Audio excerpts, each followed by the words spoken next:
Hey yo, what is up guys? Welcome back to the channel with all the latest wrestling news, rumors, reports, and just all the latest coverage. Today we're running down everything that went down on this week's Monday Night Raw, backstage news and reports of backstage changes that are coming to WWE, more releases as Samoa Joe opens up about returning to WWE, Drew McIntyre becoming Roman Reigns 2015, and more. So you guys know what to do to keep updated on all the latest wrestling news, all the latest WWE 2K22 news coverage, and more. Make sure to subscribe to both of our channels. Before running down some Monday Night Raw, you guys already know we gotta talk the latest backstage news, breaking news, and big reports. According to a report from Fightful Select, Sanjay Dutt has left WWE and his position as a WWE producer, which he has been doing since January 2019. WWE hasn't made this official yet, and there's a lot of details that is not known just yet. This doesn't seem like it was a release, as the reports do indicate that he simply left. But all of this could be part of what is to come, as there's a massive reports indicating that WWE is expected to make big backstage changes very soon. As we know, over 60 staff / WWE officials, probably even more, have been released over the last year or so. And that's just staff, that is not including the 45 plus superstars that was let go. But it looks like WWE is not done yet. According to Fightful Select, the word is that some big changes could be coming backstage in the next few weeks, with many of those being some quote-unquote potential big ones. The information is unfortunately a little vague right now, but it does seem like a lot of changes is going to be happening on the creative and also the producer side of things. Sanjay is not the only one that has left, as we also have the Wrestling Observer Radio indicating that other producers / agents have been let go. It's unfortunate, but at this point I would not put it past WWE to give us more releases this week. The crazy thing is they haven't even made an official announcement for the releases that happened last week, even though we all know that they actually happened. As we get back on the road, which is just a couple of weeks from now, literally less than a month from now, WWE firing wrestlers and WWE producers and agents literally makes no sense. If anything, they should be hiring more at this point. With that being said, at least Vince McMahon is going to be scouting the competition. Reports from Fightful Select indicate that Vince McMahon is planning to visit the Performance Center to scout talent this upcoming Thursday. All of which of course could lead to multiple call-ups into the main roster from NXT, especially right after SummerSlam, and as the audience come back with WWE wanted to give us fresh new matchups, new storylines, and so on. This adds to the reports of PW Insider indicating that Karen Cross Scarlett and also Shotzi Blackheart were at backstage on Monday Night Raw last night. So then, alongside Bronson Reed, has similar tryouts over the last couple of weeks, which could be a good indication that WWE is already high on them. As we are talking about NXT, we had Samoa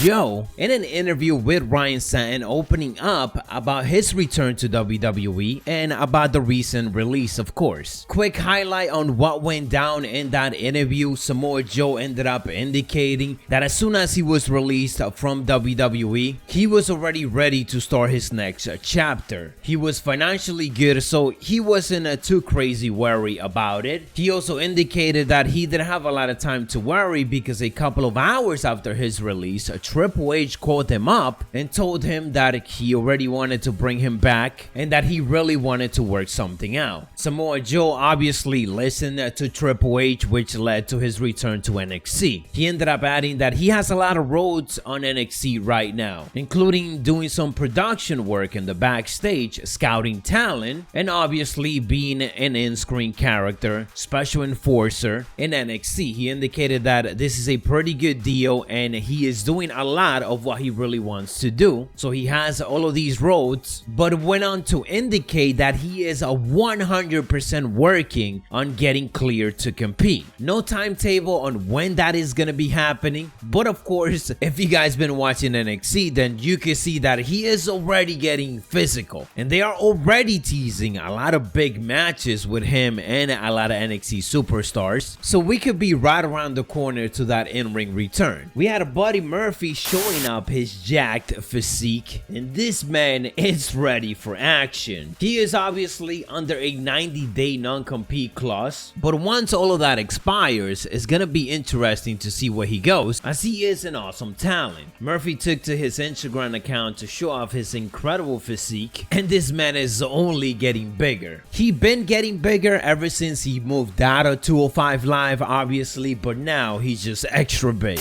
Onto some other news, Batista recently made it known that he isn't interested in acting alongside John Cena and Dwayne "The Rock" Johnson in a Hollywood movie. When fans suggested it, he responded with, "Nah, I'm good." The former WWE star later took to Twitter to know that his comments were not personal. He was not taking a shot at John Cena or at The Rock. He just simply don't want to be categorized as one type of actor, much like The Rock and John Cena are, as he just loves playing all of these different characters. So he went on to share a collage of characters that he portrayed in his acting career and wrote the following: "I figure a visual presentation might help. I would just prefer not to be lumped in. Nothing personal. Hashtag Dream Chaser." And with how long Batista has been in Hollywood and also The Rock, I'm kind of surprised that they haven't come together on the big screen. At least not that I remember. And come to think about it, we might first get John Cena and The Rock facing each other, as they are now part of the Fast and the Furious franchise. From Hollywood, let's go ahead and take it over to Monday Night Raw and what went down on that show, which was a more enjoyable show than the last couple of weeks. It started off fired up with a battle royal to determine who will go on into the triple threat qualifying matchup, because Randy Orton was not on the show tonight. There is no news right now to why Randy Orton ended up missing tonight's show. It could be that maybe he's just gonna go ahead and take a bit of a vacation, as now he's not gonna be in the Money in the Bank matchup, as Riddle did won this battle royal, but he did not go on to represent Randy Orton successfully in the main event and win the triple threat. That was won by Drew McIntyre, who is about to reach a Roman Reigns 2015 level if WWE continues with all of that. Anyways, entertaining battle royal. I wanted Jeff Hardy to win on this one, but it was kind of obvious where they were headed as soon as Matt Riddle wanted to represent Randy Orton. And hey, at least we got Damian Priest returning on this one. He was one of the last two right next to Riddle, and this makes me want to see Matt versus Damian Priest one-on-one on Raw. We had Nikki, almost a superhero cross, defeating Shayna Baszler, as Alexa Bliss was of course by ringside and caused a distraction. Kofi Kingston and MVP gave us a heated back and forth promo. In the end, Kofi ended up hitting the Trouble in Paradise to MVP, who doesn't seem to be hurt anymore. We had Eva Marie and Piper Niven defeating Asuka and Naomi. Actually, Piper did all the work. Of course, she ended up winning this match by herself, but Eva Marie continued to take the credit. Ricochet versus John Morrison ended in a double count now, as Ricochet did a massive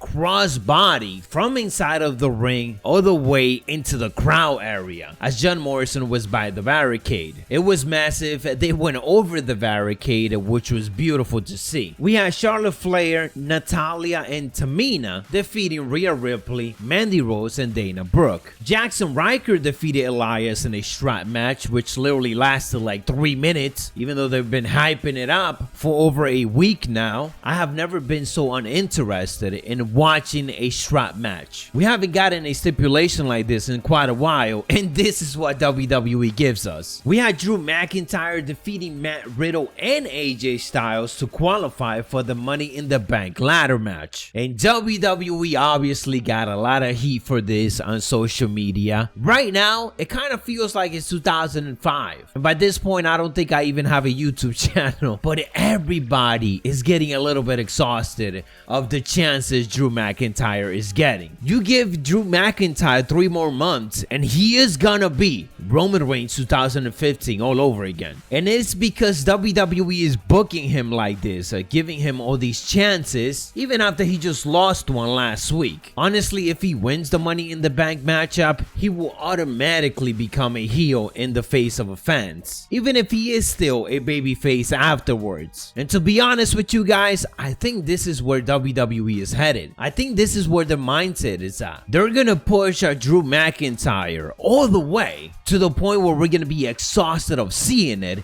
but hopefully they don't do like they did with Roman Reigns, where they waited 4 years to turn him heel instead of doing it right away. If this continues, Drew McIntyre better be a heel by the end of this year. That is going to be the way for them to make all of this works. Either that or just get Drew McIntyre away from the WWE title picture and have him feud with other talents for a couple of months. Anyways guys, let me know your thoughts down in the comments below. That is all the latest wrestling coverage and everything that went down on this week's Monday Night Raw. If you enjoyed or found it informative, don't forget to elbow drop it and hit those notifications to continue being up to date.